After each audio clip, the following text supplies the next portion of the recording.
The Blue Ribbon Commission, assembled to study emergency medical services in Maine, reconvened today at the State House.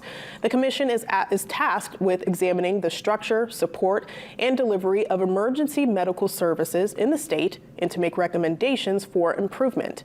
The meeting today was open for public comments. Don Sheets, interim EMS project manager with the Maine Community College System, says they receive feedback from the Department of Labor on why EMS providers leave the profession after a short period of time.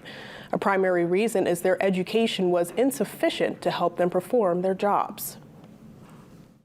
As more people are needed, it means more education is needed. And currently, our concern is that the infrastructure of our educational system in the state is not prepared to support the increased needs of a growing system. We are struggling to meet the needs of agencies today across the state. I feel comfortable saying that that's not just true of the Maine Community College system, but of our educational system as a whole. So our hope would be that this group would take some time. LD 244, there is a meeting group that has been established. We have yet to meet to discuss some of the infrastructure with education. That group is really looking at career pathways within EMS.